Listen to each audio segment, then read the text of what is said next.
Bonjour à toutes et à tous, et nous voici en direct de Braine-le-Comte au labo d'impression Mickey Mouka. Vous n'avez plus qu'à me suivre, je vais vous montrer les coulisses d'une impression photo noir et blanc. Voilà, on arrive chez Mickey Mouka, Fine Art Printing. Suivez-moi, laboratoire certifié Canson. Bonjour Jean-Jacques, Olivier. bonjour Zara, Bonjour. enchanté de vous revoir, puisqu'on avait eu l'occasion de se croiser au Salon de la Photo, comme certains l'ont peut-être remarqué. Et donc là, je suis dans les coulisses du labo, rien que pour vous. On va en profiter qu'on a un spécialiste avec nous, un spécialiste du noir et blanc, pour vous parler des choses qu'il faut éviter de faire pour avoir une bonne impression. C'est ça, hein. Parce que souvent, vous, tout comme moi, au début, on ne sait pas trop comment envoyer son fichier, s'il faut l'envoyer en TIFF, en 16 bits, comment le convertir en noir et blanc et tout ça. Eh bien, on a la chance d'avoir un spécialiste parmi nous et donc qui va tenter de répondre à toutes ces questions de la manière la plus claire possible. On va parler d'un sujet qui vous fait peur, c'est la définition et la résolution d'impression. Parce que c'est souvent un peu ambigu, on ne sait pas très bien à quoi ça correspond. Et parfois aussi, on s'imagine des choses qu'il faut des résolutions incroyables pour pouvoir imprimer des grands tirages, ce qui n'est pas toujours le cas. Et donc, Jean-Jacques va vous expliquer en quelques mots une règle qui va vous permettre de facilement comprendre et évaluer donc de quelle résolution vous avez besoin pour tel ou tel type de tirage. En fait, un des problèmes qui ressurgit souvent en laboratoire, donc on reçoit des photos des clients, c'est que la résolution est trop faible par rapport au format demandé. Donc, ça peut être un client qui a pris une photo sur Internet et qui nous demande un 60-90 alors qu'on peut juste faire un 10-15. Ça peut être quelqu'un qui a recadré une image et qui l'a tellement recadré que finalement, il ne reste plus grand-chose comme pixel. Donc, c'est un problème et donc je vous recommande évidemment de vérifier la résolution de votre image avant de l'envoyer pour être certain qu'elle correspond et qu'elle est suffisante pour imprimer le format voulu. Donc maintenant, tu vas nous montrer dans Photoshop comment on peut vérifier la résolution de son image. Voilà, tout à fait. Donc, ici à l'écran, nous avons deux images qui sont les mêmes, une qui est en basse résolution et une qui est en haute résolution. Alors, vous pouvez vérifier la résolution de votre image, soit en dessous de l'image, pour autant que vous ayez coché ici « Dimension du document ». Dans ce cas-ci, on voit que nous avons une image qui fait 20-30, effectivement, 20-30, mais à 72 dpi. Alors, 72 dpi, c'est une résolution écran. 72 pour nos amis français. 72 pour nos amis français. Donc, ça veut dire qu'on peut à peine faire un 10-15 et encore moins que ça en photo. Si nous prenons l'image haute définition, nous regardons en dessous au même endroit et nous voyons que nous avons toujours le même format, 20/30, mais à 300 dpi. Et donc, si nous allons maintenant aller dans Image, taille de l'image, ici, je fais toujours un raccourci. Donc, nous voyons ici que notre image, elle fait bien 20/30 à 300 dpi. Je vous déconseille de le rééchantillonner par Photoshop parce que c'est toujours calculer des pixels qui ne sont pas de vrais pixels. Donc, moi, j'ai donné comme règle à mes clients que quand vous ouvrez votre image et que vous la voyez à 300 dpi, eh bien, vous pouvez aller jusqu'à 4 fois la taille de l'image en impression jet d'encre. C'est-à-dire que dans ce cas-ci, vous voyez, vous avez 20, 4 fois, ça vous fait un 80, 80, 120. Donc, avec cette image, nous pourrions faire un 80, 120 sans perte, pour autant que l'image soit nette. Je reviendrai sur cette idée-là après. Tu peux répéter la règle? La règle, c'est de dire que quand vous ouvrez votre image sous Photoshop, que vous allez dans taille de l'image... Il faut les mettre en centimètres. C'est possible que c'est en pixels. Oui, il faut être en centimètres ici et il faut être ici en pixels par pouce, pas par centimètre. Donc c'est important, effectivement. Eh bien, la règle est de dire que nous pouvons aller jusqu'à 4 fois la taille de l'image qui est ici. Donc on a un 20-30, nous pourrions faire un 80-120 en tirage jet d'encre sans perte, pour autant donc que l'image soit nette. Maintenant, quand on est à 300. Quand on est à 300. Maintenant, ceci est vrai pour les grands formats. C'est-à-dire que si vous voulez un 20-30 ou plus petit, là, les 300 dpi sont importants. Cette méthode du 4 fois que je vous explique, elle est valable quand on veut faire des grands tirages. Quand on veut faire des petits tirages, du 20-30 ou plus petit, il faut rester à 300 dpi.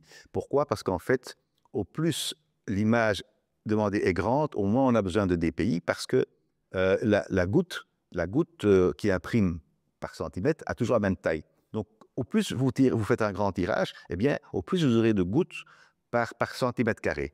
Donc, c'est pour ça que on peut se permettre, contrairement à tout ce qui est imprimerie, on peut se permettre de faire des tirages plus grands avec un fichier de 300 dpi. Par contre, si vous voulez faire une impression que vous envoyez en imprimerie pour du catalogue, pour des livres, pour des leaflets, etc., là, on a vraiment besoin de l'image à sa taille finale à 300 dpi, c'est impératif. Et donc, pour plus petit, Alors, pour plus petit, par exemple, si on veut faire un 10-15 ou un 20-30, je pars du principe que le plus peut le moins. Donc, avec ceci, vous pouvez bien entendu faire un 20-30 ou un 10-15. donc maintenant, est-ce que c'est le client qui doit redimensionner lui-même l'image ou il te l'envoie dans sa plus grande définition? Ah oui, c'est une bonne question. En fait, s'il s'agit d'une ou deux images pour faire des petits formats et que l'image soit lourde, c'est pas grave. Mais par contre, un client qui me dit, par exemple, j'ai besoin de 100 10-15 et qui m'envoie 100 images qui sont finalement à une taille de 80-120, eh bien, c'est un boulot de fou de réduire ça. Donc, à ce moment-là, si vous avez besoin de petits formats, s'il vous plaît, réalisez-les, vous les mettez au format final à 300 dpi et vous nous envoyez ça. D'une part, ça va être plus léger et d'autre part, ça va donc accélérer le flux de production et ce sera aussi moins long pour le WeTransfer, etc. Donc Ouais, voilà, c'est une question de quantité. oui, c'est une question de Une quantité. quantité, oui. Donc, si vous faites un seul tirage, vous pouvez Oui, l'envoyer il n'y a pas de souci. grande défaut. Oui. Maintenant, c'est rare qu'on me demande du petit format. Oui, oui, bien sûr. C'est étendu. Voilà, donc ça, c'est l'aspect donc de la résolution. Donc, maintenant, on va voir les différents types de papier et en particulier ceux que tu recommandes pour le noir et blanc. D'accord. Donc, en fait, il y a 3 grands groupes de papier, selon moi. Donc, on va parler du papier type brillant, du papier, on va dire, satiné ou lustre, et des papiers fine art, donc mat. Donc, dans ces 3 grands groupes, vous avez effectivement les papiers type RC, donc qui sont à base de résine, et les papiers fine art qui sont à base de coton 100%. Il y en a d'autres, mais on va se limiter à ces deux grands groupes parce que c'est ceux qui vont revenir le plus souvent. Alors maintenant, ce que je vous propose, c'est d'aller sur le site de Canson. Pourquoi Canson? Bien parce que moi, je suis donc un laboratoire certifié Canson. Ça fait longtemps qu'on travaille avec cette grande marque qui a très très beau papier. Et aussi parce que ils ont en fait un système de filtrage sur leur site. Donc, je vais me mettre sur l'écran. Et donc, je pense qu'on vous mettra le raccourci pour arriver sur cette page-là. Et donc, en fait, c'est trouver un produit. Alors, qu'est-ce qu'ils ont fait ici? On a support, papier ou canvas. Bon, dans notre cas, ce sera évidemment papier. Finition, les papiers mat, les papiers satinés ou les papiers brillants. Le grain. Alors, le grain, c'est vrai que quand on est sur des papiers fine art, on peut avoir des papiers lisses ou des papiers structurés. Alors, moi, je recommande en fait des papiers lisses pour toutes les images qui auraient besoin d'une bonne définition et de beaucoup de détails. Par contre, un papier texturé va bien fonctionner peut-être avec un paysage ou quelque chose qui aura un aspect un peu plus peinture. Donc, pour l'architecture, je recommande. Pour l'architecture, je recommanderais plutôt du lisse. Et aussi, pour l'architecture, je recommanderais plutôt un papier brillant parce que je pense que le papier mat convient plus particulièrement au portrait. Et il y a tout ce qui est un petit peu doux, qui demande donc un peu de douceur.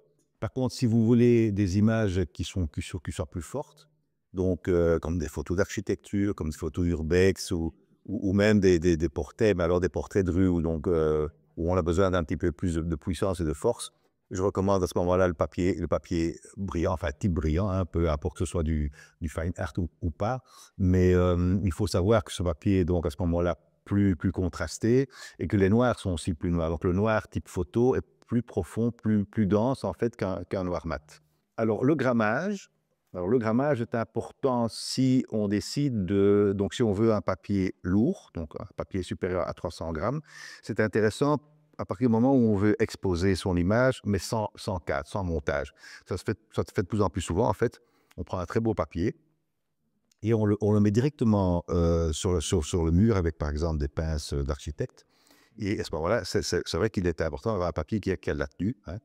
Alors, il est plus épais. Par contre, si vous décidez de faire un contre-calage et un encadrement, autant prendre un papier plus léger, parce que visuellement, c'est pareil, c'est le même papier, mais d'abord, il sera peut-être un poil moins cher, mais surtout, vous allez faciliter le collage parce que le papier, il va moins vivre, hein, tu vois ce que je veux dire, hein? Surtout quand on parle de papier en rouleau, donc il a tendance à reprendre sa forme initiale. Donc, un papier plus léger sera recommandé lors du collage. Ok. Alors, toujours chez Canson, vous avez évidemment les différents formats. Donc, vous vous dites, tiens, moi j'ai besoin de faire telle dimension, j'ai besoin d'un rouleau de, voilà, par exemple d'un mètre 18 ou etc. Donc, c'est possible. L'utilisation. Alors, l'utilisation, voilà, ici, Canson va vous recommander différents types de papier en fonction que vous voulez faire du portrait, du paysage, de la photographie générale, ou du noir et blanc ou de la reproduction d'art. Bon, dans notre cas ici, on va mettre noir et blanc. Eh bien, vous voyez que Canson nous propose du papier Arches, du Rief, de l'aquarelle rack, du printmaking, surtout des papiers rack, donc tous des papiers fine art mat, hein. Et donc, si je descends un petit peu, il va également plus loin nous proposer du Barita, qui lui est un papier fine art, mais brillant, comme du platine, qui est un papier que je recommande aussi. Donc voilà, c'est une manière en fait de vous aider à faire un choix de papier si vous n'avez pas trop d'idées. Mais gardez quand même à l'esprit que finalement, c'est votre goût qui compte, hein, c'est ce que vous voulez faire passer comme message au public qui va regarder les images que vous allez exposer. Voilà. Mais bon, nous, on peut effectivement toujours vous conseiller. En fait, les gens qui veulent faire une exposition, en général, on a une petite réunion en interne et on discute du projet, on discute tel type d'image, tel sujet irait mieux sur tel papier, avec tel type de finition, encadrement ou pas, et dans quel type de galerie, parce qu'il faut aussi savoir qu'il y a des galeries qui sont plus spécialisées sur tel ou tel type de sujet, du nu, du portrait, etc. Donc, ça fait partie un peu de la préparation de l'exposition, la discussion qu'on a ensemble, et je reviendrai un peu plus tard sur la relation qui est importante entre le tireur et le photographe, l'artiste. Voilà. Chose qu'on ne trouve pas dans les labos, dans le public, évidemment. Non, effectivement. Ils n'ont pas de ce temps à consacrer, quoi. Voilà, c'est encore un des avantages. Ouais. Nous voyons différents types de papier. Nous voyons la durée de vie, par exemple. Nous allons prendre un papier rack. Hein, on va parler de fine art mat, un rack photographique qui est un des papiers les plus courants. Nous voyons que on parle de 69 ans de conservation quand l'image est exposée sous verre. Par contre, si nous avons appliqué un filtre UV, donc un film UV en lamination, eh bien on voit que de 69, on passe à 125 ans. Alors bien entendu, il était important de se rendre compte que les conditions, eh bien, donc de ces valeurs-là, elles sont valables pour un éclairage de 450 à 500 lux pendant 10 à 12 heures par jour. Donc, c'est peu. Et donc, à titre de comparatif, j'ai un peu fait un calcul, j'espère que je ne me suis pas trompé, mais une photo qui est exposée en plein soleil, donc pendant 10-12 heures, mais vraiment un soleil très fort en été, on est à 130 000 lux. Et donc, à ce moment-là, eh bien, ces valeurs-là, de 69 ans, tombent à environ 3 mois. Donc, vous voyez la différence.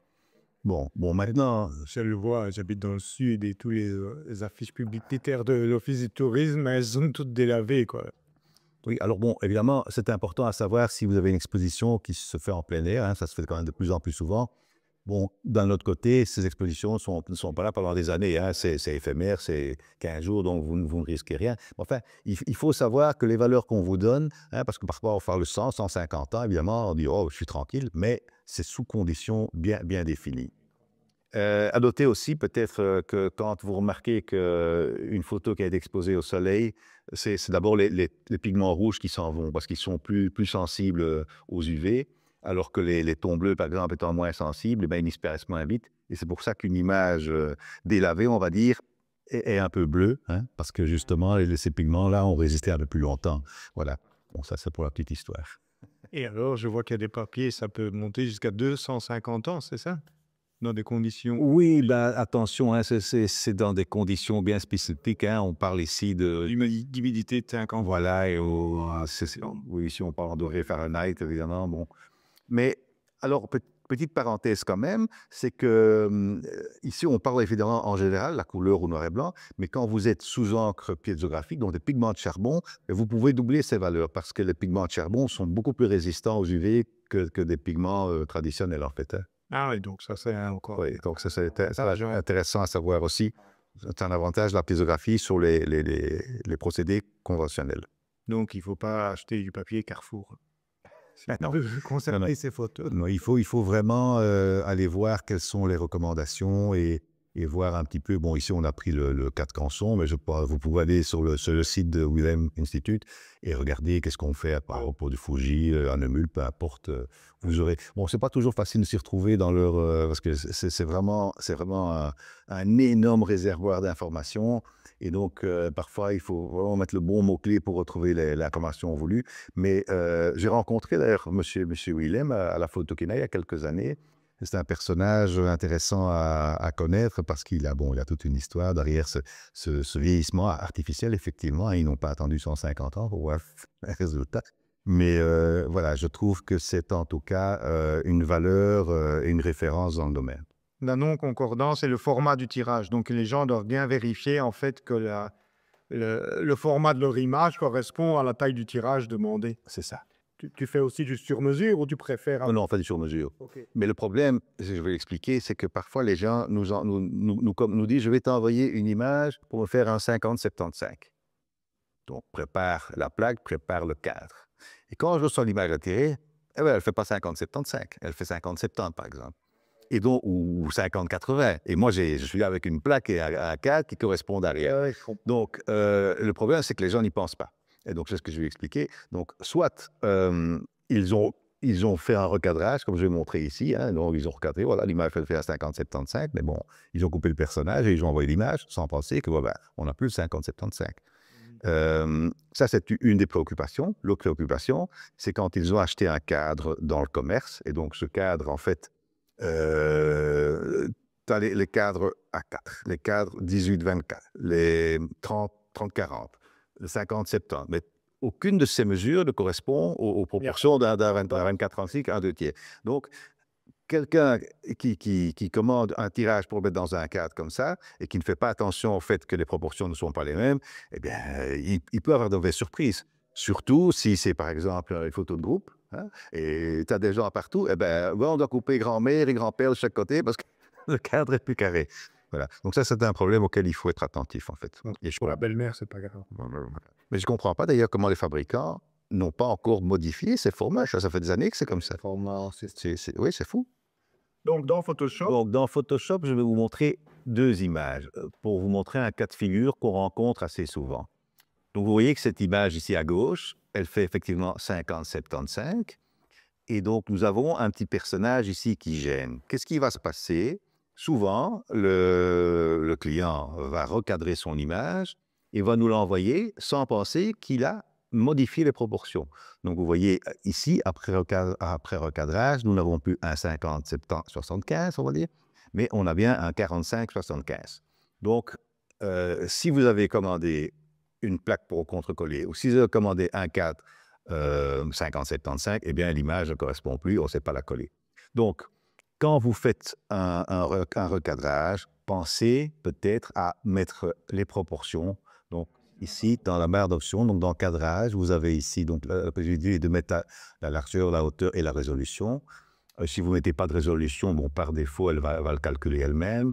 Donc ici, on veut un 50-75, eh bien on met 50, on met 75, et on peut aller cadrer notre image, comme on l'entend, sans couper.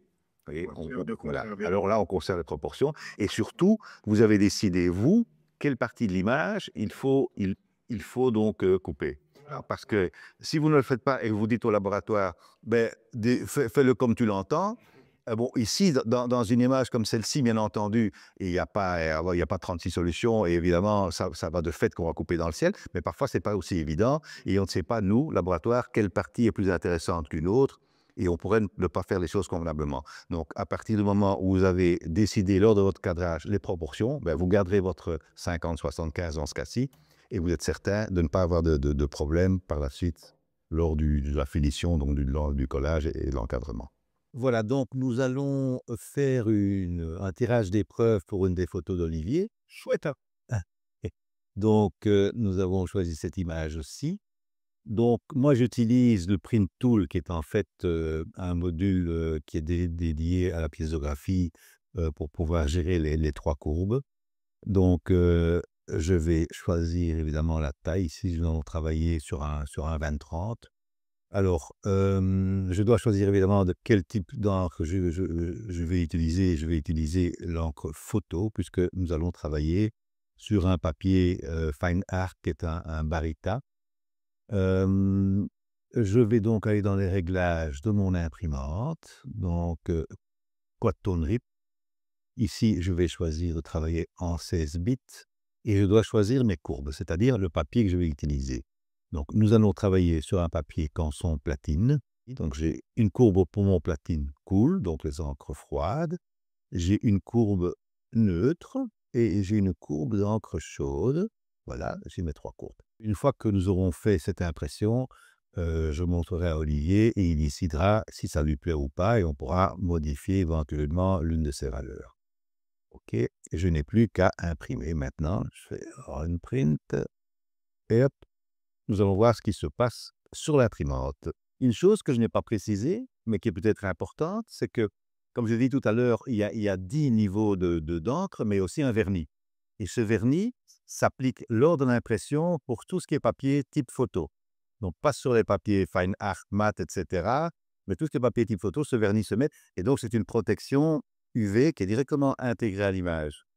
Et j'ai déjà fait des tests de nettoyage, même avec un petit chiffon imbibé d'eau, vous pouvez aller dessus et ça n'enlève rien à l'image. Donc, c'est vraiment un plus. Et ça prolonge encore la durée de vie du papier, évidemment. Oui. Ah, voilà le résultat. Voilà, s'il te plaît. Ah ben, c'est pas mal du tout, ça. Hein. Bon, ben, je crois qu'on va imprimer ça en grand pour me le On est en savon. Hein. On a un bon à tirer. Allez, c'est valide. Bon à tirer. Parfait, merci Jean-Jacques. Ça roule, on met ça en route en grand format.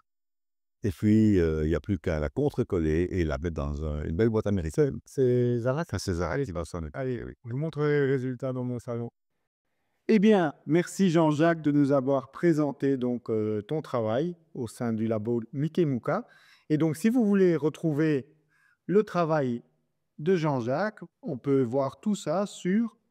Alors, vous pouvez voir le travail sur une page Facebook qui est dédiée à Mikemuka.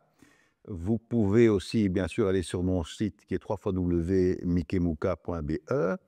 Et vous avez également, vous pouvez m'écrire, hein, donc info@mikemuka.be. Si vous avez des questions, j'y répondrai avec plaisir. Et donc, je remercie Olivier et Sébastien à la caméra d'être passés nous voir et d'avoir mis en exergue notre travail. Et donc, si vous avez encore des questions par rapport à tout ce que Jean-Jacques vous a présenté, eh bien, je vous invite à les mentionner en commentaire et on sera un plaisir d'y répondre. OK. Donc, voilà finalement le tirage qui est arrivé de Belgique. Il a fait un nom crasé. Les caisses américaines. Je vais vous montrer ça.